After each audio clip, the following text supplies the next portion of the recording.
pemikiran gue ya, lu punya duit, lu punya kuasa. Oke. Tapi buat gue enggak.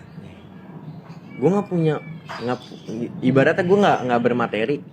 Lawan orang yang bermateri, bisa jadi gue menang. Soal pemikiran. Gitu. Udah tenang lu, nggak usah mikirin cuan sama gue. Tai. Oke Minasong, aku lagi ada di pantai. Aku mau cerita tentang akhir-akhir ini kan ada meme yang lagi viral tuh. Lo punya duit, pemikiran lo punya gue, duit, lu punya duit, kuasa. lu punya kuasa. Tapi bagi gue enggak. Tapi buat gue enggak. Bisa jadi gue enggak bermateri. Tapi kalau lawan orang bermateri, ibaratnya gue nggak bermateri. Gue menang.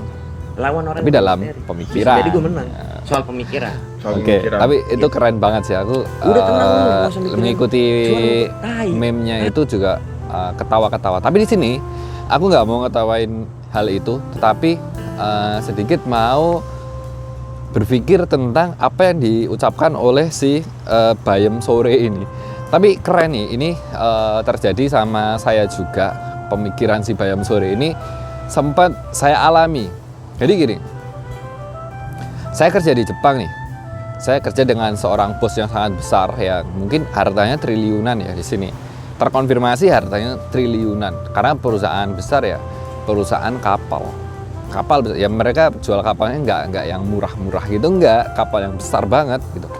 Nah, tetapi ya benar kan, bos saya punya kuasa, punya duit, dia punya kuasa. Tetapi kalau saya melawan bos saya, bisa jadi saya menang, tapi dalam segi pemikiran, bukan dalam segi uang.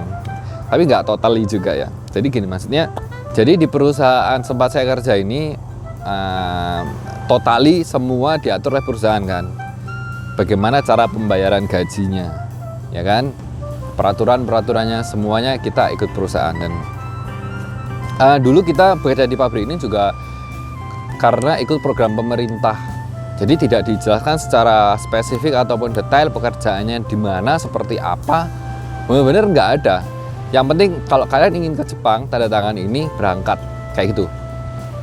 Udah kita nggak dikasih pilihan, cuma satu kali interview, dan kalau kalian nggak mau ya udah, kayak gitu loh. Dan waktu itu 2013, saya masih umur 19 menuju 20, masih kecil banget, dan saya pikir di Jepang itu kerjaannya itu enak dan nyaman semuanya. Tetapi enggak. Dan 5 tahun berselang, saya ikuti semua kemauan perusahaan, kemauan dari bos saya. Dan di sini yang sangat menyedihkan adalah kita kan kerja bangunan nih, tetapi yang bagi saya itu menyedihkan adalah kenapa kok kerja bangunan kalau Sabtu kita kerja itu tidak dihitung lembur, dihitungnya wajib kerja. Tetapi kalau enggak kerja maka dipotong gaji. Kenapa seperti itu?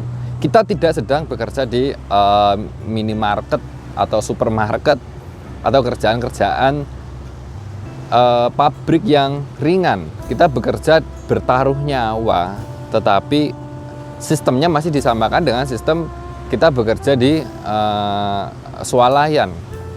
Kenapa bisa seperti itu? Saya sudah mencoba memperjuangkan agar supaya sama dengan pekerjaan konstruksi pada dasarnya. Jadi yang perlu kalian pahami terlebih dahulu sebelum saya melanjutkan, pekerjaan konstruksi itu di Jepang rata-rata 20 hari kerja. Jadi Sabtu Minggu itu libur. Nah, kalau Sabtu kalian kerja, maka akan dihitung sebagai lembur. Jadi ada uang ekstra, dari pagi dihitung lembur.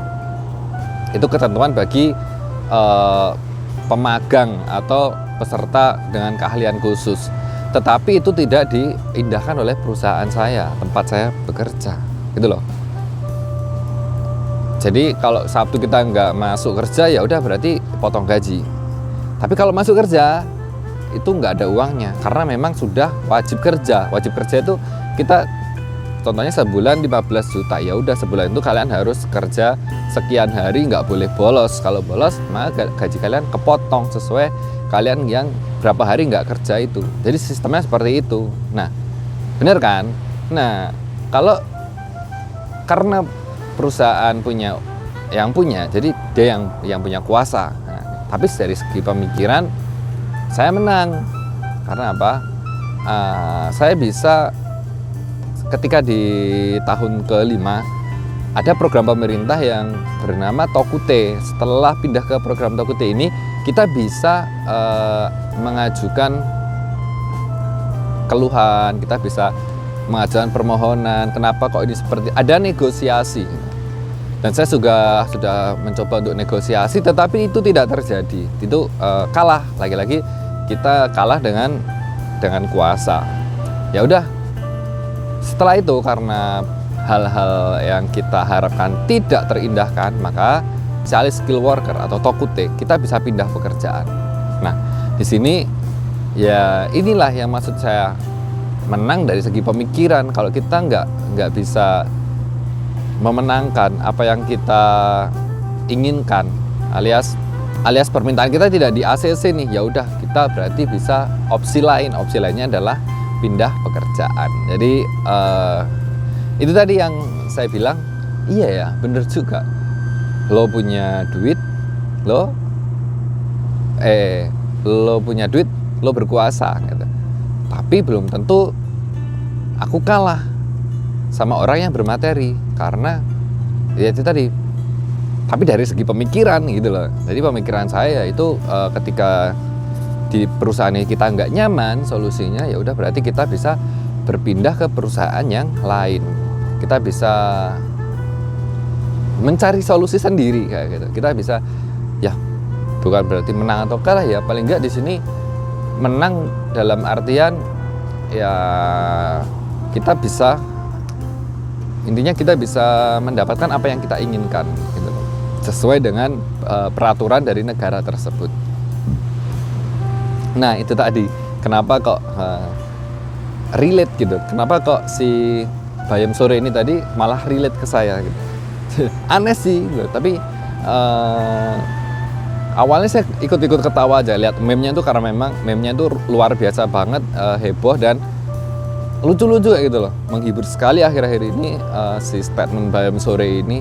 Tapi ya itu tadi, teman-teman nggak bisa remehin juga statement si Bayam Sore ini ternyata juga working juga gitu loh di dalam kehidupan. Belum tentu kita itu selalu kalah sama orang yang punya kuasa, atau belum tentu kalah sama orang yang punya duit. Kita masih bisa mengeksplor diri kita, mengeksplor dunia ini, mengeksplor pekerjaan-pekerjaan yang mungkin belum pernah kita lakukan.